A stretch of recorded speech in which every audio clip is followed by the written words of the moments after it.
Fala, moçada! Este é o módulo 8 da disciplina Algoritmos e Estrutura de Dados 1 do campus Alto Paraupeba da Universidade Federal de São João del Rei. No módulo passado, nós tratamos de lista. Neste módulo, nós vamos ver os outros tipos compostos, que são tuplas, dicionários e conjuntos. O conteúdo desse módulo será tuplas, dicionários, conjuntos, passagem por valor e por referência e tratamento de exceção com tipos compostos. No módulo anterior, nós vimos que as listas são sequências de elementos, ou seja, é uma variável com vários elementos, onde cada elemento possui um índice. Inicia com 0 e esse índice vai crescendo 1 a 1 até o tamanho da lista menos 1. Em uma lista, a sequência é importante, ou seja, a sequência em que os elementos são inseridos faz diferença. Por isso é que tem um índice identificando cada um. Agora, nós vamos trabalhar com tuplas. Tuplas são semelhantes a listas. Entretanto, uma tupla não pode ser alterada depois da sua criação. Na hora de criar uma tupla, nós utilizamos abre e fecha parêntese ou simplesmente colocamos uma sequência de números separados por vírgula. Lembrem-se, quando era lista, utilizava abre e fecha colchete ou a funçãozinha list. Para criar tuplas, abre e fecha parênteses ou sem parênteses e os valores separados por vírgula. Além da lista e da tupla, nós também temos conjuntos, que também são semelhantes a listas, porém, no conjunto não existe sequência. A sequência dos elementos não é importante. Além disso, no conjunto não existe repetição. Para criar um conjunto, utiliza-se abre e fecha chaves ou então a funçãozinha set. E o último tipo é o dicionário. Se fizermos uma comparação entre o dicionário e uma lista, o dicionário ele possui o conjunto de dados formado por chave, valor. Na lista nós temos índice e valor. Aqui nós temos chave, valor. Então, cada elemento vai ter uma chave e a essa chave vai estar associado um valor. Cada um desses três tipos compostos eu vou entrar em detalhe e vou dar exemplos de utilização. Vamos começar com as tuplas. Vejamos um exemplo simples. Aqui nós temos a variável chamada tupla. Ela recebe os valores 1, 2, 3, 4, 5. Esta declaração de uma tupla pode ser substituída por essa, onde se coloca o parêntese. As duas são equivalentes. Neste momento, nós estamos criando uma variável com esses 5 valores, mas essa variável é imutável. Ou seja, você não pode nem apagar, nem acrescentar, nem modificar um valor contido dentro de uma tupla. Então, eu criei a tupla aqui, acessei cada um dos elementos da minha tupla da mesma forma que eu faço com uma lista e mandei imprimir na tela. No final, eu simplesmente imprimi a tupla toda. Ou seja, neste exemplo simples, eu fiz a impressão da tupla de duas formas. A primeira acessando elemento por elemento, veja, tupla na posição I, e a segunda exibindo a tupla toda. Vamos executar esse código para ficar mais claro. Aqui nós temos o nosso código, eu vou executar. Olha, o for faz com que cada um dos elementos seja acessado pelo seu índice e seja exibido na tela. Então, inicialmente, exibe a tupla na posição 0, depois a tupla na posição 1 e assim sucessivamente. O acesso à tupla é feito da mesma forma do acesso a uma lista, utilizando o índice. Imprime e coloca um espaço após. Foi o que aconteceu nessa impressão. Imprimiu o elemento 1, espaço 2, espaço e assim sucessivamente. Na próxima linha, após o for, eu pedi para mudar de linha, ou seja, dei um /n, muda de linha e exibe a tupla inteira. Na hora de exibir a tupla inteira, apareceu ela no formato, na sintaxe de criação de uma tupla, entre parênteses e os elementos separados por vírgula. Neste exemplo, eu estou levando você a cometer um erro, para que você nunca mais cometa. Vejamos, aqui eu estou criando uma tupla, passando os valores 1, 2, 3, 4, 5. Nessa linha, eu pedi para que o valor que está na posição 0, ou seja, o elemento 0 da tupla, receba o valor 10. Vai levar a um erro. Por quê? Como eu disse anteriormente, a tupla é imutável. Não é possível alterar um valor da tupla, nem acrescentar, nem retirar. Vamos fazer o Visual Studio agora fazer isso aqui, ou seja, vamos ao erro. Aqui está o código, a primeira coisa que eu vou fazer é salvar. Quando a gente salva o código, já aparece aqui um erro, falando que a tupla não consegue suportar isso que está fazendo com ela, ou seja, está associando um valor, está alterando um valor dela. Se eu executar, vai aparecer aqui o erro. Ela não suporta esse tipo de operação. Vamos ver agora tupla como retorno de função. Como assim? Até agora, nos exemplos que nós vimos, toda função retorna apenas um valor ou nenhum. Agora eu vou mostrar para vocês uma função que retorna mais de um valor e ele é recebido na chamada da função como uma tupla. Vejamos aqui um exemplo. Esse exemplo calcula o ponto médio de um segmento de retas. Aqui eu exemplifico. Imaginem que eu tenho o ponto P1 na posição 10, 10, o ponto P2 na posição 20, 20. Eu quero criar uma função e depois fazer um programa utilizando essa função que calcule o ponto médio deste segmento de reta, ou seja, o meio dessa reta. Aqui é o meu programa que faz isso. Vejam, eu criei uma função, eu defini uma função chamada ponto médio. Ela recebe os valores x1, y1, x2, y2, que seriam os valores do ponto 1 e do ponto 2. E ela precisa de calcular dois valores, xm e ym, e retornar esses dois valores. Aqui eu calculo o valor de xm. Xm é igual a x1 mais x2 sobre 2. Ym é igual a y1 mais y2 sobre 2. Agora eu retorno esses dois valores. Vejam, na frente do return eu coloco dois valores separados por vírgula. Quando eu executar o meu programa, a primeira linha a ser executada é a primeira linha do bloco principal do programa. Aqui eu tenho a chamada da minha função, que ela vai pegar esses valores, vai calcular xm e o ym e vai retornar para p médio os dois valores. Ou seja, p médio será uma tupla com os valores de xm e ym. Depois eu simplesmente exibo os valores dessa tupla. Falo que o ponto médio vai ser aqui na posição 0 eu vou ter o xm e aqui na posição 1 eu vou ter o ym. Vamos executar para ficar mais simples. Executei. Ponto médio, 15, 15. Ou seja, chamei minha função, os valores foram para dentro de P médio, que se tornou uma tupla. A posição 0 é o xm e a posição 1 é o ym. Um novo tipo composto, dicionários. Dicionários são estruturas de dados onde cada elemento é composta por duas partes. Uma é a chave e a outra é o valor. A criação de um dicionário é feita por abre e fecha chaves ou então pela funçãozinha dict. Você pode utilizar as duas que são semelhantes. Vamos a um exemplo. Aqui eu criei um dicionário simples, onde eu, como programador, estabeleci quais são os valores de chave e valor para cada elemento e depois eu exibi na tela. Vejam, criei um dicionário chamado população. Esse dicionário, primeira coisa, abri chaves, fechei chaves, o dicionário foi criado aqui dentro.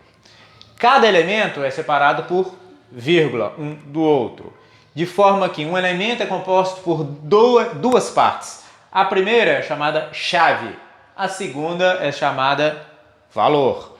Então, a chave desse elemento, eu coloquei Belo Horizonte, e o valor vai ser o valor 2 milhões, como se fosse a população da cidade de Belo Horizonte.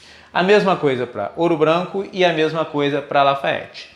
Quando eu mando imprimir a população, ou seja, quando eu mando imprimir o conteúdo do dicionário, vai aparecer uma estrutura semelhante a essa que eu defini aqui do dicionário. Vamos ao Visual Studio.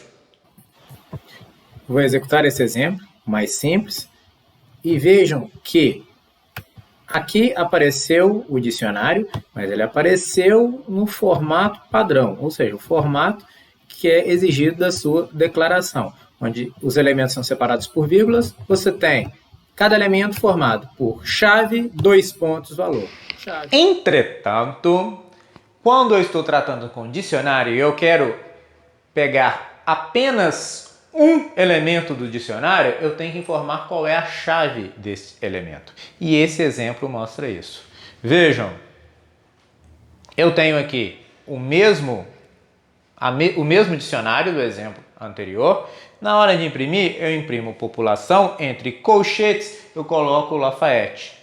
Se fizer uma analogia com lista você coloca um índice de um elemento. Como eu estou tratando do dicionário, em vez de colocar índice, eu coloco a chave do elemento. O que vai ser impresso aqui vai ser o valor correspondente a essa chave, ou seja, vai aparecer na tela 120 mil. Vamos executar para vocês verem. Vou executar e apareceu 120 mil. Por quê?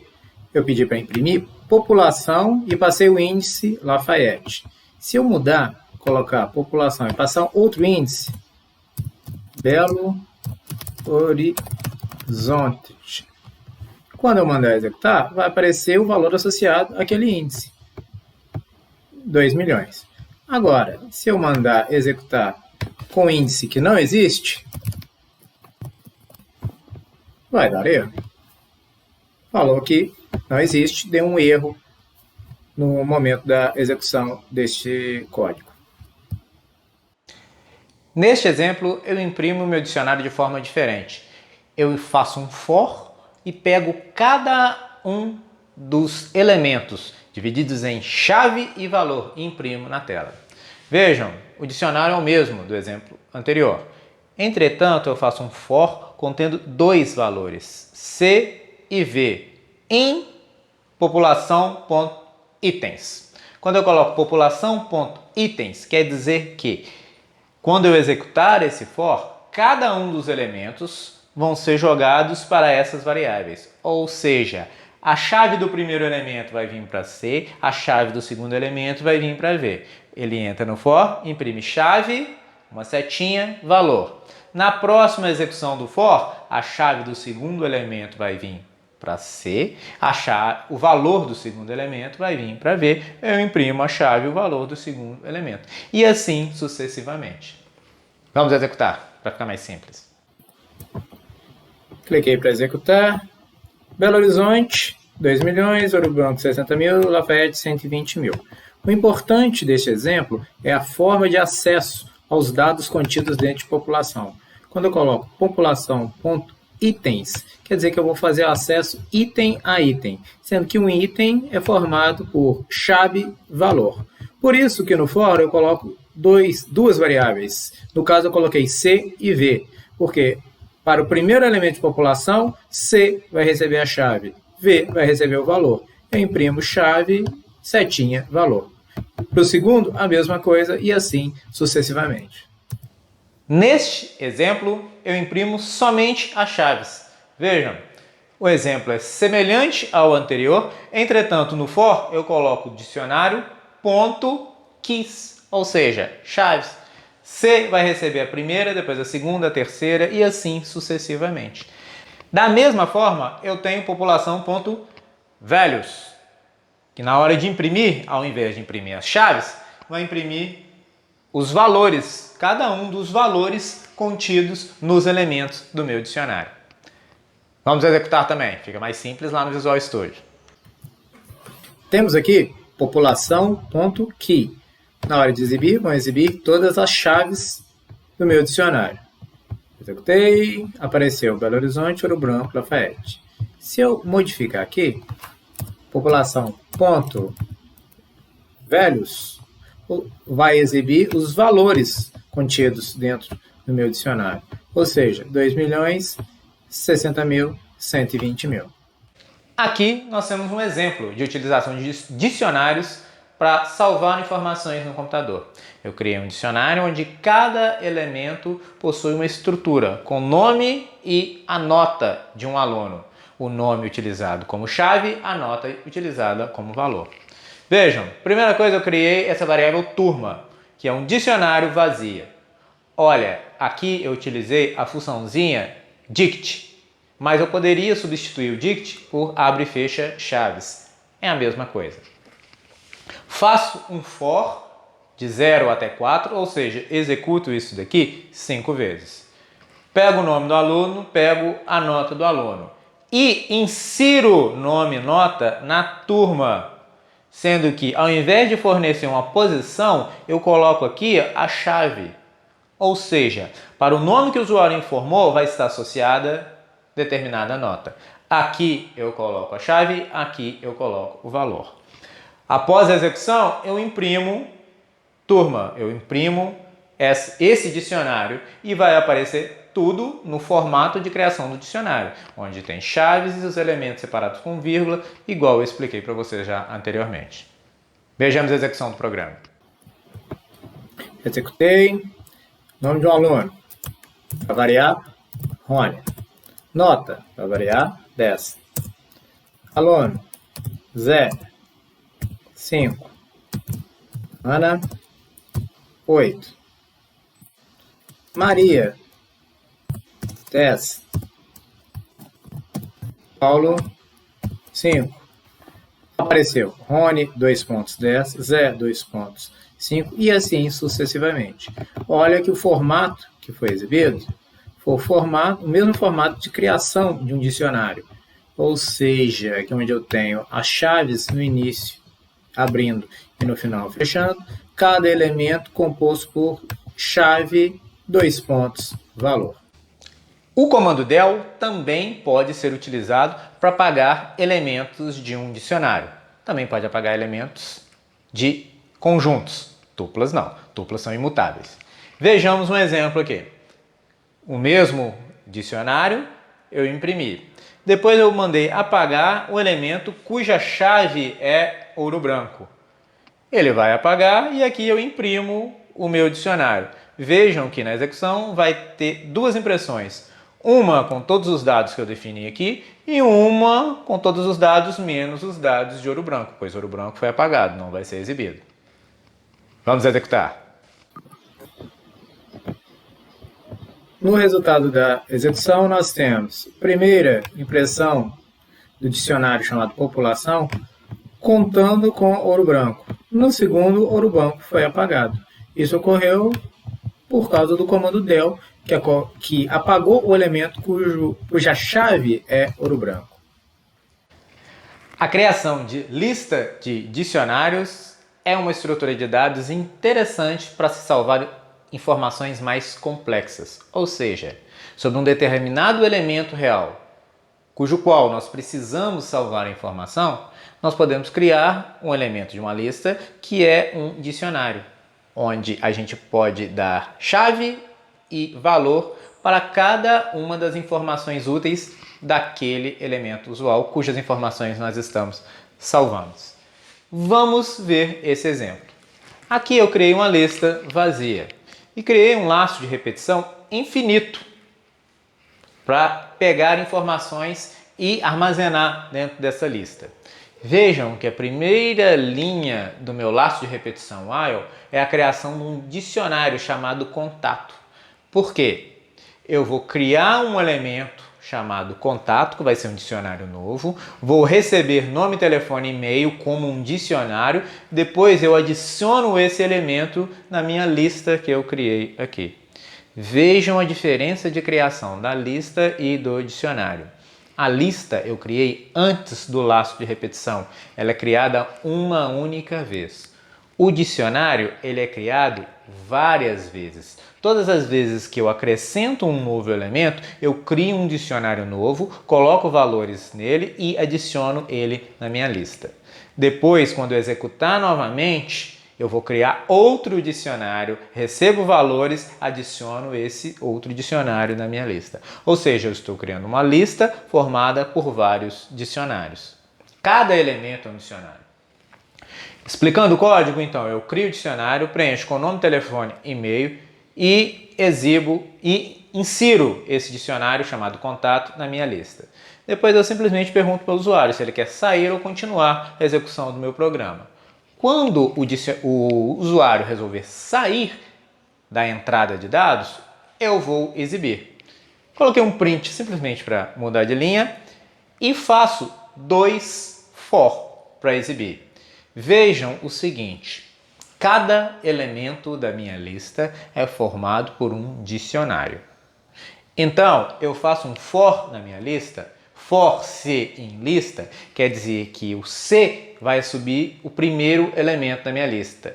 Quer dizer que o C é um dicionário.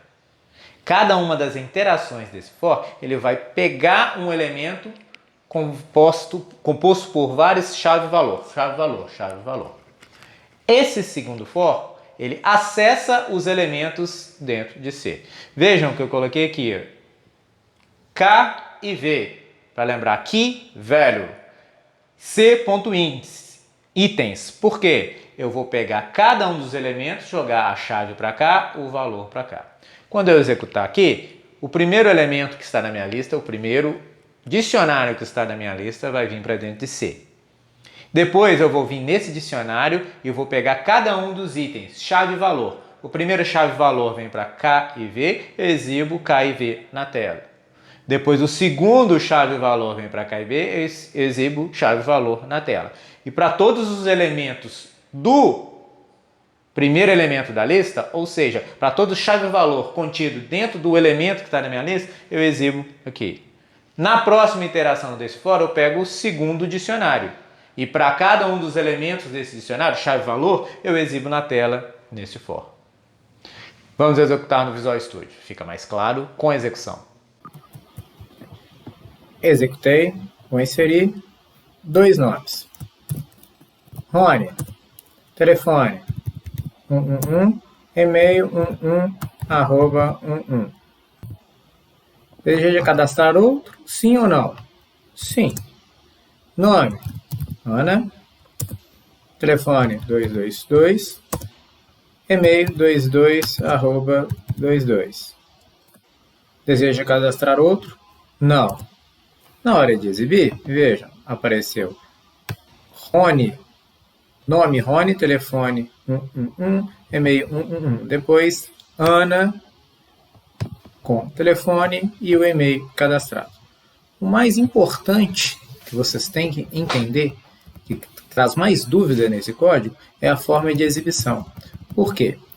Essa minha lista de contatos, essa lista que eu criei aqui, ela é uma lista de dicionários. Cada elemento vai ser composto por um dicionário. E esse dicionário de cada elemento é composto por 3 valores, que possui chave, valor, chave, valor, chave, valor. Então, o for aqui, o primeiro for, o C, ele vai receber cada um dos dicionários contidos em lista. Depois eu coloco C.itens, porque o K vai receber a chave e o V vai receber o valor do elemento que está dentro da lista. Por isso foram utilizados 2 for para fazer a impressão dos dados contidos nesta lista. Conjuntos. Este é o 4º tipo composto que nós estamos vendo em Python. Vamos fazer uma analogia entre o conjunto e uma lista. Eles são semelhantes. Entretanto, em um conjunto, a ordem dos elementos não importa. Na lista, nós temos um índice associado a cada um dos elementos. No conjunto, nós não temos isso. Se nós colocarmos um conjunto formado por A, B e C, é a mesma coisa de um conjunto formado por C, B e A. Eles são idênticos. Eles não possuem elementos repetidos no conjunto, eu não posso ter. Se você adicionar um elemento que ele já está lá dentro, o conjunto permanece inalterado. A declaração do conjunto é feita por set ou então abre e fecha chaves. As vantagens de utilização de conjuntos sobre listas são, primeiro, nos conjuntos você tem operações tipicamente utilizadas na matemática, que são as operações de união, interseção e diferença. Essas operações você não tem para a lista. Nós teríamos que implementar essas operações. No conjunto já estão prontas. E a verificação de existência, ou seja, você verificar se um elemento já está dentro do conjunto ou não, essa verificação, feita pelo comandinho in, que nós vamos ver posteriormente, ela é mais rápida nos conjuntos do que nas listas. Entretanto, cuidado, nos exemplos que nós vamos dar, nós não vamos sentir essa diferença do comandinho in, mais rápido em conjuntos. Por quê? Nossas listas são pequenas, nossos conjuntos são pequenos. Se nós tivéssemos conjuntos formados por 1 milhão de elementos e listas por 1 milhão de elementos, aí sim nós veríamos a diferença. Vamos a um exemplo simples. Aqui eu criei um conjunto utilizando set e passei aqui como parâmetro arroz, feijão, banana, angu e torresmo. Mandei imprimir.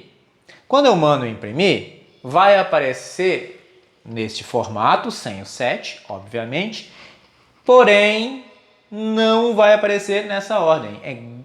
Provavelmente não apareça nessa ordem em que os elementos foram inseridos. Por quê? Em um conjunto, a ordem não faz diferença. Vamos executar para vocês verem a diferença da lista e do conjunto. Esse conjunto foi criado com o seguinte conjunto de valores: arroz, feijão, banana, angu e torresmo. Quando eu executo, vejam o resultado: feijão, angu, arroz, torresmo e banana. A sequência que os elementos foram inseridos dentro do conjunto não faz diferença. Aqui vai aparecer o conjunto, mas em uma ordem diferente da que foi estabelecida aqui, porque o conjunto não leva em consideração a sequência dos elementos, sim o elemento em si.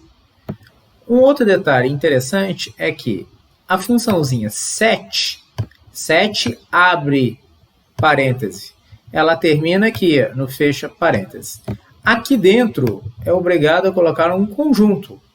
Então, a especificação do conjunto vem entre parênteses. Por isso que aparece 2 parênteses abrindo aqui e 2 parênteses fechando aqui. Neste elemento, eu faço a adição, ou seja, eu acrescento elementos ao meu conjunto. Criei o meu conjunto e mandei adicionar a farofa e o arroz. Entretanto, o arroz já está aqui dentro. Quando eu mandar imprimir, não vai aparecer 2 vezes arroz. Por quê? Ele já está aqui dentro, ele não vai ser inserido, só vai inserir a farofa. Vamos executar para vocês verem que eu não estou falando mentira. Executei. A farofa foi inserida. Está aqui. O arroz permaneceu inalterado. Por quê? Ele já existia dentro do conjunto inicial. Quando eu mandei inserir o arroz de novo, não aconteceu nada, porque o arroz já estava dentro desse conjunto. Ou seja, conjunto não pode ter elementos repetidos. Este exemplo é um exemplo de utilização do comandinho in. Até agora nós utilizamos o in dentro do for, tanto para fazer uma contagem, como para exibir os elementos dentro de uma variável que é um tipo composto, lista, tupla e assim sucessivamente.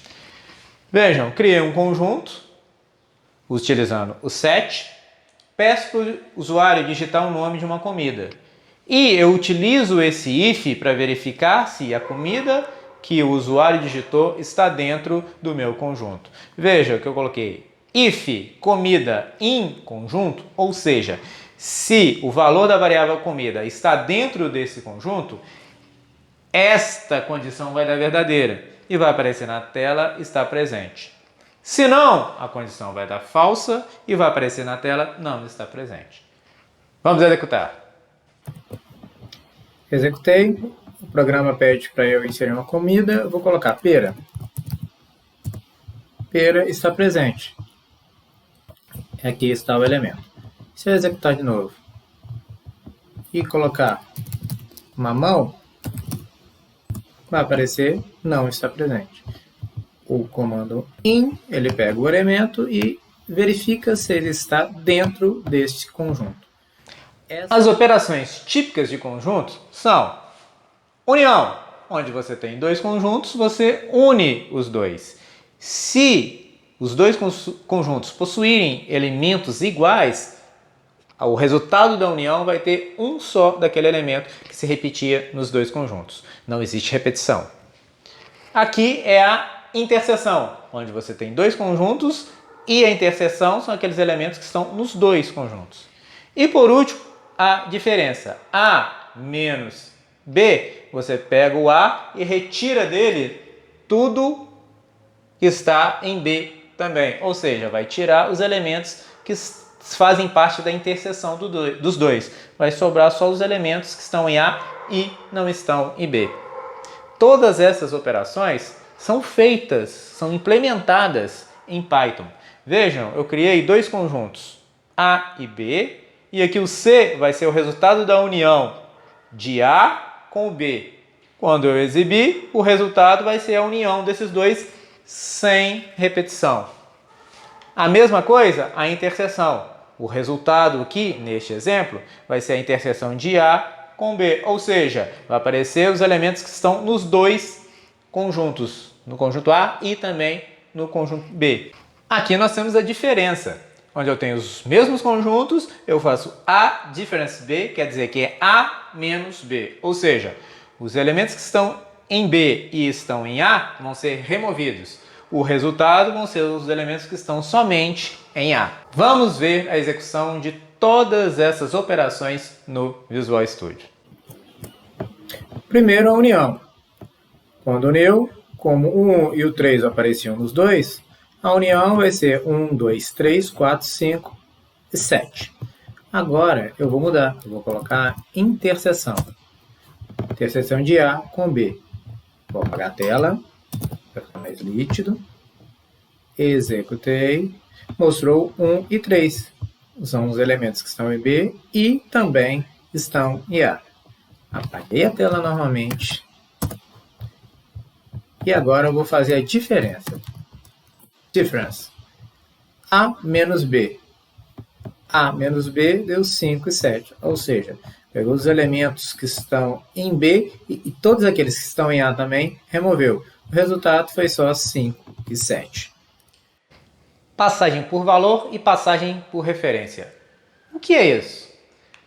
Quando nós trabalhamos em programação e fazemos a chamada de uma função, nós devemos chamar a função na forma em que a função é criada. Ou seja, se a função é criada estabelecendo dois parâmetros de chamada, nós temos que chamar essa função passando dois parâmetros para que ela seja executada. Se ela possui um único parâmetro, nós temos que chamar passando apenas um parâmetro. Essa passagem de parâmetros pode ser de duas formas, ou uma passagem por valor, ou uma passagem por referência. Existem esses dois tipos e eles seguem essas regras. Variáveis simples são passadas por valor e variáveis complexas, como listas, tuplas, dicionários, conjuntos e objetos, são passados por referência. O que quer dizer isso?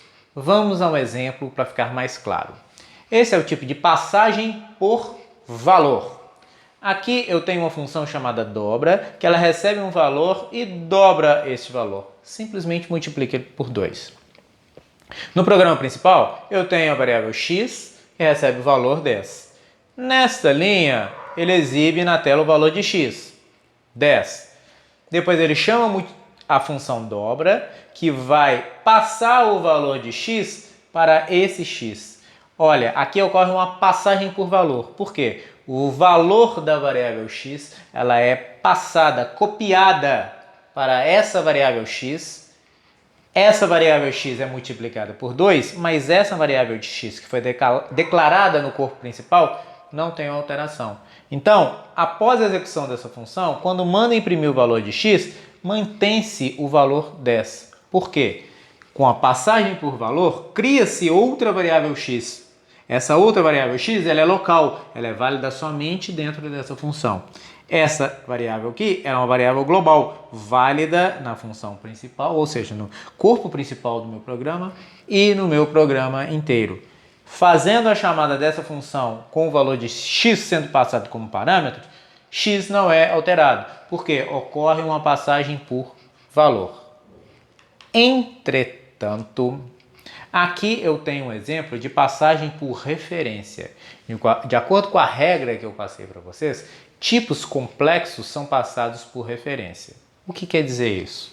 Aqui eu defini uma função chamada dobra-lista, que ela recebe uma lista, depois eu percorro essa lista em cada um dos elementos da minha lista, no caso eu só tenho 5 elementos, e eu multiplico o elemento por 2. Essa é a minha função, ela dobra o valor de cada um dos elementos da lista que ela recebe como parâmetro. Aqui, no corpo principal, eu crio uma lista com os valores 10, 20, 30, 40, 50.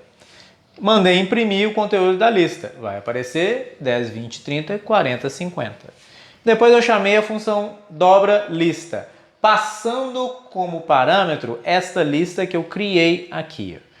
Como lista, essa variável lista é um tipo complexo, é um tipo composto, então serve a regra de passagem por referência. Ou seja, essa função ls, essa variável lst vai ser a mesma variável lista. Ou seja, se você alterar lst dentro da função, a variável lista vai sofrer alteração.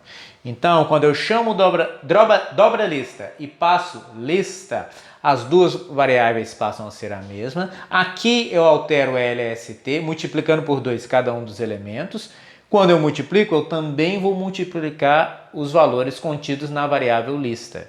Por quê? É uma passagem por referência. Na passagem por referência, que é a passagem por tipos mais complexos, as duas variáveis se tornam a mesma. Então, se eu alterar lst, eu vou alterar lista. Quando eu mandar exibir lista, vai aparecer os valores só que multiplicados por 2. Vamos executar os dois exemplos de passagem por valor e por referência para que vocês entendam bem esse conceito. Primeiro, passagem por valor. Passagem por valor é a passagem que vocês já fizeram em todos os exercícios que utilizaram a função. Vejam que mandou imprimir o x, ele tem inicialmente o valor 10. Depois chamou a função dobra. Na hora que chamou a função dobra, o valor de x é copiado para dentro dessa outra variável x que foi declarada na função. Esse x vai ser dobrado, ou seja, ele vai ser multiplicado por 2. Quando termina essa função e volta para o corpo principal do programa, o x, esse que foi global, não recebeu alteração. Então, na hora de imprimir, aparece o valor 10. Quer dizer que essa variável que você coloca aqui dentro da chamada da função, ela é diferente desta variável que você coloca aqui como parâmetro da função. Ocorre uma cópia de valores contidos dessa variável para esta variável. Porém, em passagem por referência é diferente. Aqui nós temos um exemplo onde o parâmetro recebido pela função é uma lista, é um tipo composto. No corpo principal, eu crio a lista, jogo valores. Mando imprimir a lista. Vamos executar para que vocês vejam. Imprimiu a primeira vez aqui a lista sem alteração. Executei a função dobra lista. Quando executa dobra lista, como isso aqui é um tipo composto, essa variável se torna essa variável. LST e lista se tornam uma única variável. Então, se eu alterar LST, eu altero lista também. E foi isso que aconteceu. Na primeira impressão apareceu lista do jeito que foi criado. Eu chamei dobra lista. Essa função dobra lista multiplicou todos os valores contidos dentro de LST, ou seja, alterou o conteúdo dessa variável lista. Quando eu exibi lista pela segunda vez, apareceu os valores todos alterados, todos multiplicados por 2. Então, passagem por valor é passagem que ocorre com variáveis com tipos simples, int, float, string e por aí vai. Passagem por referência, passagem que ocorre com tipos compostos, listas, tuplas, dicionários e por aí vai. Tratamento de exceção com tipos compostos. Nós vamos direto para um exemplo. Aqui nós temos dados, que é uma tupla composta por 3 elementos. Aqui eu estou tratando com try except esse conjunto de dados. Por quê? Na primeira linha que eu estou tratando, eu peço para o usuário para acessar uma determinada posição da minha variável dados. Pode ocorrer do usuário inserir um valor que não existe aqui, ou seja, eu quero acessar o elemento 4, sendo que eu só tenho 0, 1 e 2. Então pode ser que o usuário informe um índice que não está aqui dentro. Quando eu mando imprimir dados na posição A, que é o valor do índice que o usuário me informou, essa linha pode cair numa exceção, ou seja, pode acessar uma posição que não existe. Se eu não tratar, não colocar o try except, o meu programa para. A execução do programa termina e o programa não é mais executado. Quando eu trato com try except, ou seja, eu trato a possibilidade de se acessar uma posição que não existe, o programa continua executando normalmente. Então, se o usuário falar assim, não existe, mandar uma posição que não existe, vai cair no except e vai aparecer posição inválida e o meu programa continua a executar normalmente. Vamos executar no Visual Studio. Na primeira execução, eu vou causar uma exceção. Quero acessar a posição 10, que não existe dentro da minha tupla. Deu posição inválida. Por que posição inválida? Porque não existe essa opção. Quando executou essa linha, pedindo para acessar a posição 10, verificou que caiu numa exceção essa linha. Então, parou a execução desse ponto e executou o que estava dentro do except. Se houvessem mais linhas de código abaixo do except, elas iam ser executadas normalmente. Agora, se eu tiro o tratamento da exceção, vejam, eu estou colocando o código sem tratar a possível exceção. Executei, posição 10, dá erro. O programa para nesse ponto e não executa mais nada. Se tivessem mais códigos aqui embaixo, esse código não iria ser executado. E chegamos ao fim de mais um módulo do nosso curso.